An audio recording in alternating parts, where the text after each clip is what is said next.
Many women with PCOS are told that high-intensity, exhaustive workouts are the only way to manage their symptoms. However, training to the point of physical exhaustion often spikes cortisol levels. In a body already sensitive to stress hormones, this can actually worsen insulin resistance and promote abdominal weight gain. There is a low-impact alternative. We are going to walk through a 10-minute routine of compound movements designed to lower insulin resistance without triggering that high stress response. This routine relies on the skeletal muscle glucose sink.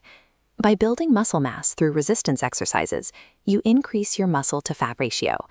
As shown here, muscle tissue acts like a sponge, absorbing excess glucose from your blood while requiring less insulin to do the job.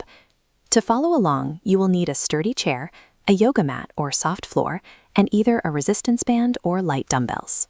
Pairing this equipment with slow, controlled movements triggers metabolic adaptations without overstressing the nervous system.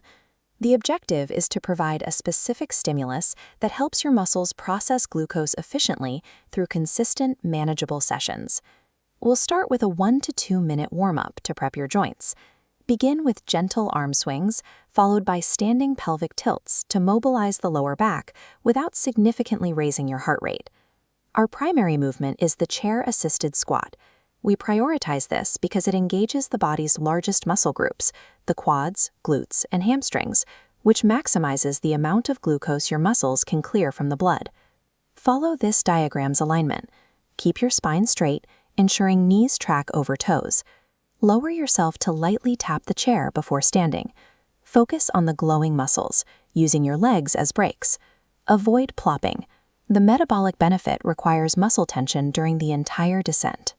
Pause here for a 30 to 45-second rest period. Breathe deeply and ensure you can still maintain a conversational heart rate. You should be able to speak a full sentence comfortably. These rest periods prevent the cortisol spikes associated with overtraining. By keeping the intensity moderate, the workout supports your metabolism without placing undue stress on your adrenal system. Transition to your mat and lie on your back. We are setting up for the glute bridge, which targets the posterior chain. Complete 10 to 12 repetitions. Squeeze your glutes at the top of each lift to support pelvic stability. This movement builds strength in the lower body while keeping your heart rate low. Take a short transition rest as you set up. Grab your resistance band or dumbbells for the next movement. For the seated row, pull the weight back toward your hips for 10 to 12 repetitions. As indicated in the diagram, focus on pulling your shoulder blades together at the peak of the movement to engage the upper back. This exercise improves daily posture and provides the upper body stimulus necessary for a complete metabolic routine. By targeting both the upper and lower body in one session, you engage multiple large muscle groups simultaneously. This broadens the glucose sink effect, maximizing total glucose disposal while keeping your stress response low. Move on to your hands and knees for the bird dog. Extend your opposite arm and leg slowly, alternating sides for 1 minute. Use this diagram to check your form. Keep your lower back flat and stable, as shown by the alignment line. The red X shows the incorrect arched position. Do not worry about how high you lift your limbs. Focus only on maintaining that flat back. The bird dog builds deep core stability and supports the spine with the high-stress abdominal pressure often found in traditional core workouts. Now, transition into a 30-second cooldown. Ease into a resting posture, like child's pose or a standing goddess pose. This gentle pelvic opening signals your nervous system that the session is complete. It allows the body to transition into a recovery state, maintaining insulin sensitivity while keeping cortisol at its baseline. That completes the full-body PCOS strength routine. Perform a physical check-in. You should feel warm and energized, rather than breathless or physically exhausted.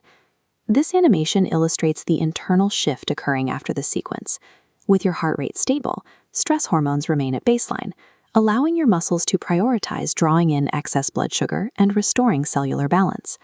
To see long-term metabolic adaptations, perform this 10-minute routine 2 to 3 times a week. Consistency with this specific intensity allows the body to build sustainable energy levels. By avoiding the cycle of burnout, you create a manageable foundation for long-term health.